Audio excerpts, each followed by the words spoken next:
Good morning, America. It's Friday. It's time for Morning Today with Jonathan Mark on AM 1480 WLEA. Paul Harvey. Every time he does that, I jump.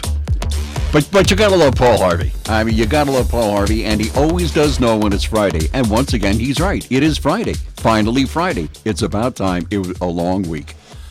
Let me see. Before I do anything else here, let me see. I was driving to work this morning, and you know those billboards on 21, just maybe a mile outside of Hornell or something, there's a cluster of billboards.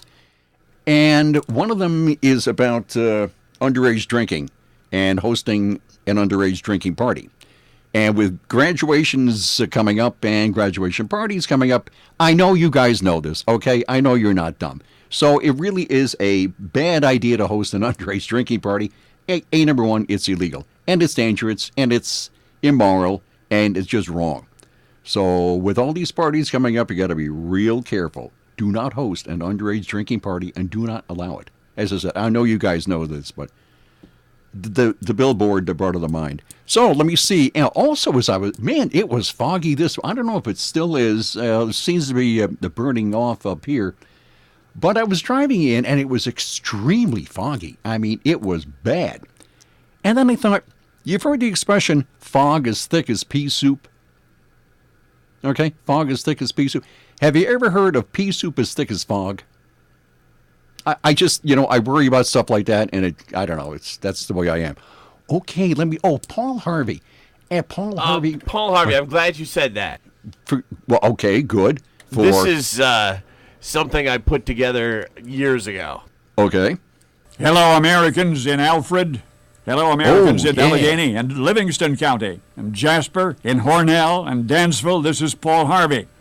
You'll always know what the news is and where it is if you just write down 1480. Wow. AM 1480. WLEA. Hornell. Will you? Thank you. Good day.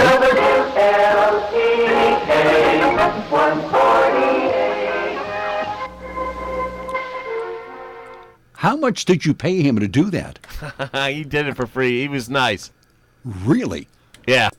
Wow-wee. That's pretty good. I kind of like that. I kind of Wasn't that nice? Yeah, I really do. Nice of him to do that, especially at the end of his career. Yeah, right. Oh, well, anyway. Can I tell one more Paul Harvey thing? Sure, why not? Kevin fed Paul Harvey a story. Okay. It was during the Nixon administration, so it was either late 60s or early 70s. Oh, really? And he called the number, and Paul Harvey himself answered the phone, and they talked. Paul Harvey. And whatever the story was, which I don't remember, Paul Harvey used it. Oh, wow. But it was about Nixon. Okay. Huh. Interesting. Yeah. Well, Paul Harvey was on here for, as long as I was here. Yeah. So he was a mainstay. He really was. And then he had that long show at noon. It was like 20 minutes or something, or 25 minutes. There was news and comment, and there was the rest of the story. And the rest of the story. The rest of the story, I'm glad you mentioned that, because here is the rest of the story. Perfect. Yesterday I was talking about, the entire show was the 75th anniversary of the D-Day invasion. And I concentrated the entire show on that. And it was necessary. So I mentioned Ernie Pyle, the war correspondent, the famous war correspondent, and his coverage of the D-Day landing and the aftermath and the carnage and all that. And that was it. But the rest of the story, as I said, he got so burned out that he went home for a while, and he took a break, and he said he needed the break, and he lived in New Mexico. So he was living in New Mexico, and he's home for about 5 or 6 months.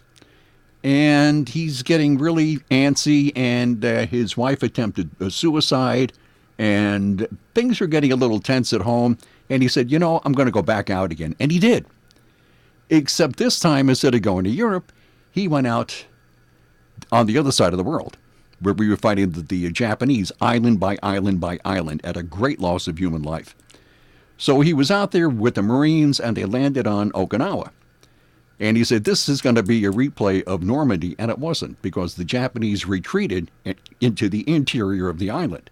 So there wasn't any D-Day landing type thing, but once they got inside the island, it got really, really nasty. And he was shot and killed April 18th, 1945, 20 days before the war in Europe ended.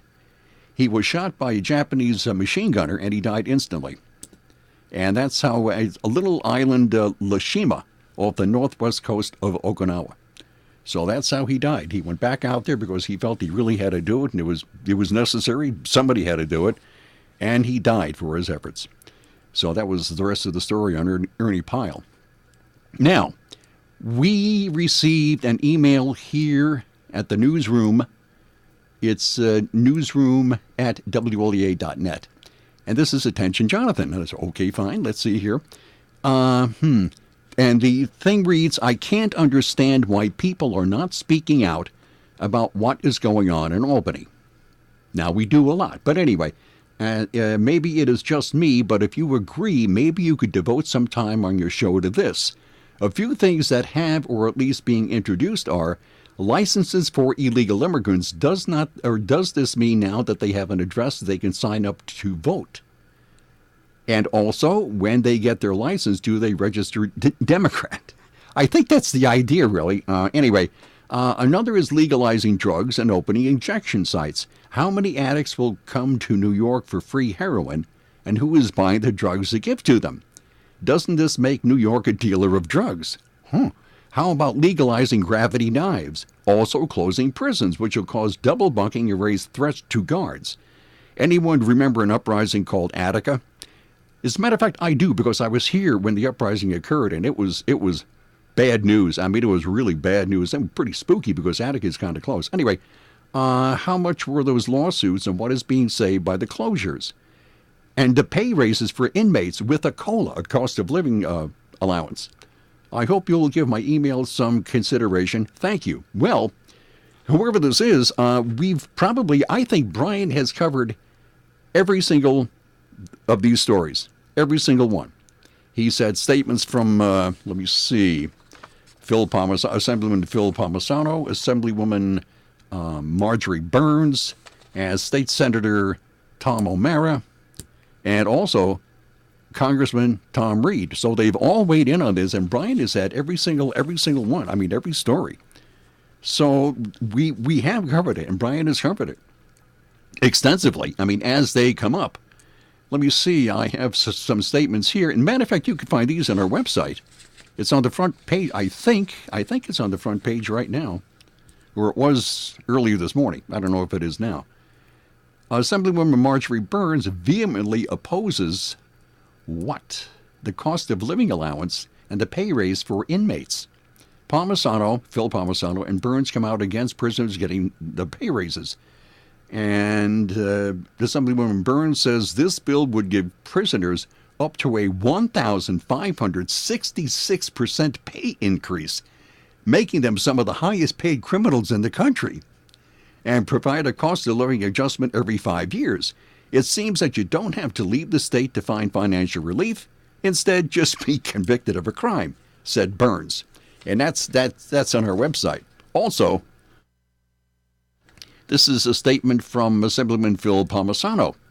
He says, pay raises and cost of living adjustments for violent inmates is totally wrong. He says it's an inmate to every hardworking parent who needs a raise, every family farmer struggling to keep their farm, and every senior struggling to stay in their home. It's yet another insult to crime victims. It's yet another misplaced priority by Assembly Democrats, and that too is on our website. He says we won't solve the rising violence and problems in our prisons by gift-wrapping inmates' iPads, taxpayer-funded college degrees, and higher wages. Okay, that's that issue. Now, we have, this is a statement from Congressman Tom Reed, and even though he is a congressman, in other words, in Washington, he's not in Albany, what do you say? Heroin injection sites, that's right. Today, Republican Representative Tom Reed took aim at Albany Democrats for their support of heroin injection sites, while Governor Cuomo continues to shutter prisons across the state.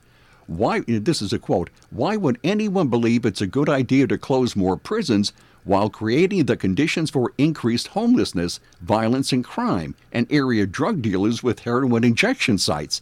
He said common sense has flown out the window under one-party control in Albany. And that's Congressman Tom Reed. And what else have we here? This is, where are we here? Oh, yeah. State Senator Tom O'Mara says it's unclear why Governor Cuomo would close, talking about the Saunier being closed. Okay, that's what this is about. It's unclear why Governor Cuomo would close a facility that is almost at full capacity and, in fact, has an excess of 100 inmates double bunked currently. Over 800 inmates will be transferred across the state, forcing additional double bunking and imposing additional safety risks for officers and staff at those prisons. So that's his take on that.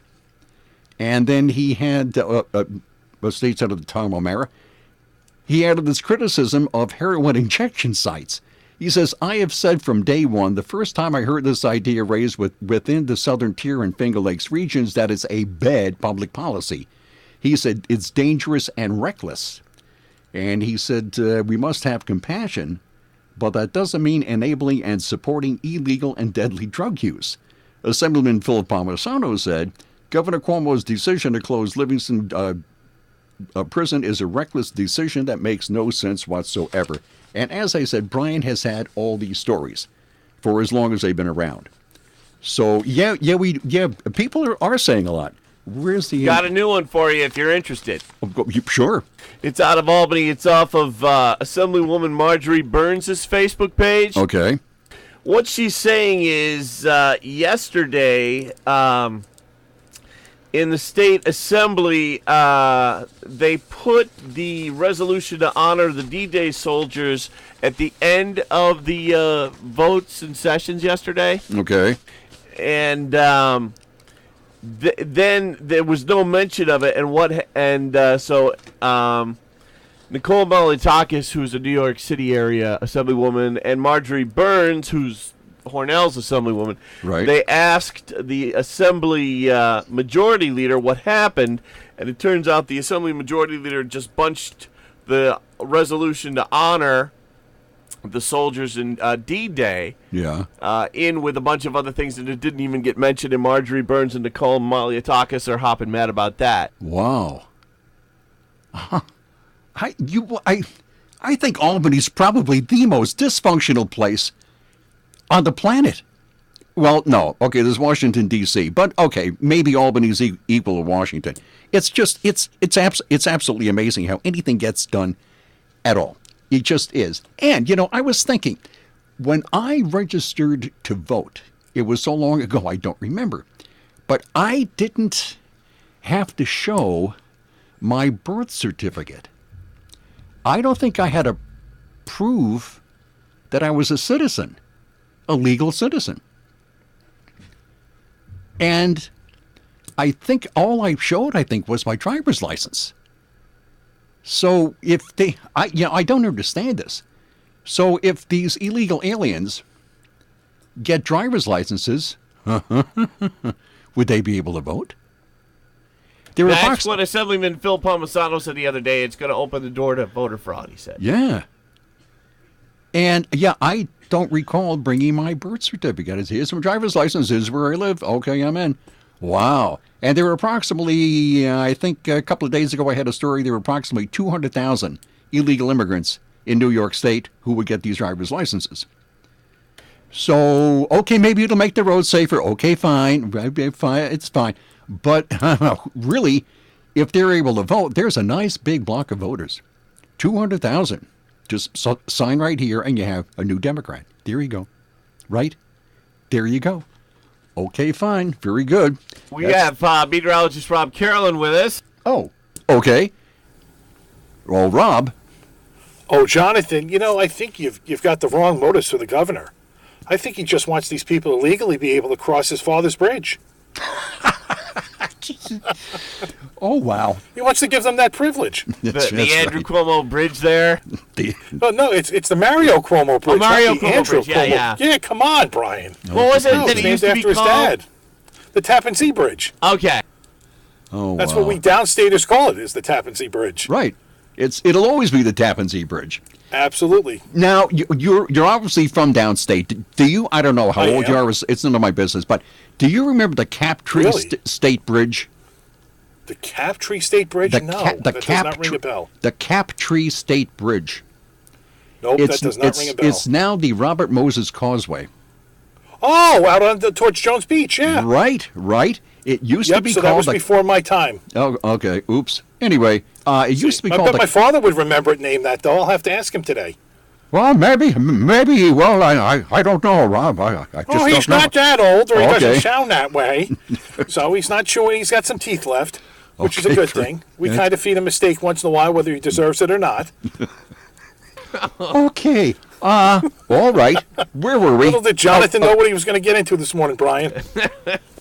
Good Do grief. we have a forecast, Rob? Oh, that's right. Sure, we weather can. forecast. That's right. why I called in. I can do that too. Yeah. Okay, I'm, fine. I'm ambidextrous. Weather-wise, this morning, guys, we've got a little bit of patchy valley fog out there this morning. It's been showing up really well on the satellite photos. The low-lying spots, you can see the fog filled in. That's going to be burning off. If you're seeing sunshine, the sunshine stays throughout the day. If you got the low clouds and fog, they'll go away. All that sun leads to a high of 78. Sun came up earlier this morning at 5:34. It'll set tonight at 8:45. Weekend looks very, very nice. High pressure builds in over the northeast tonight. We're clear. We're 50 to 55. Sunshine for tomorrow, 80 to 85. Tomorrow night, clear to partly cloudy, 55. Then for Sunday, partly sunny, 80 to 85. It does look like showery weather will return Sunday night, and that's probably going to hang around into Monday night, maybe Tuesday morning, guys. All right. Good weather for golf. Very good. Great weather Very for good. golf. Great weather for anything. Oh, yeah. Thanks, Rob. Okay. See you next week. Bye.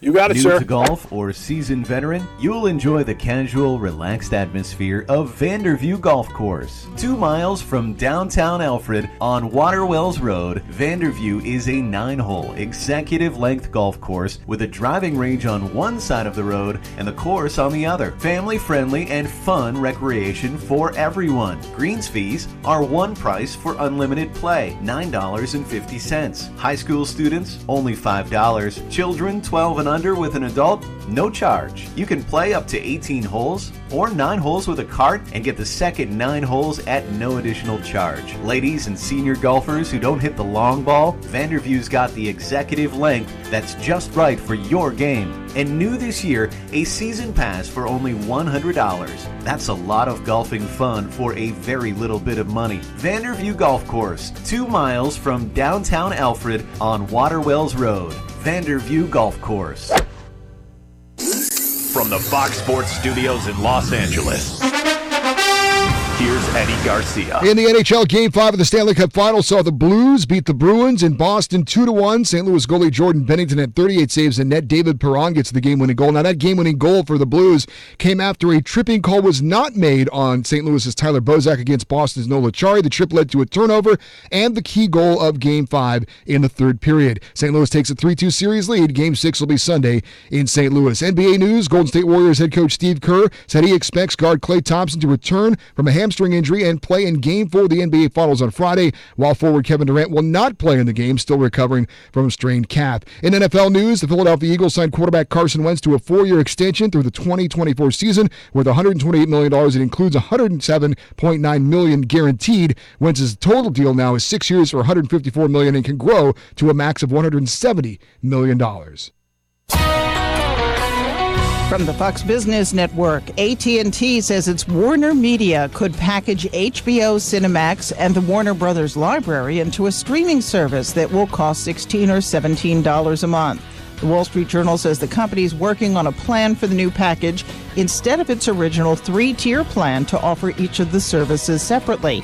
Disney Plus is to debut in November for $6.99 a month. Caesars Entertainment could be merging with El Dorado Resorts. MarketWatch says a deal could be announced late this month. Investors are waiting for the Labor Department's May employment report released today. Economists believe 180,000 new jobs were created, and they believe the unemployment rate held at 3.6%. The Dow was up 181 yesterday. The Nasdaq added 40, and the S&P was up 17. With the Fox Business Report, I'm Jenny Cosola.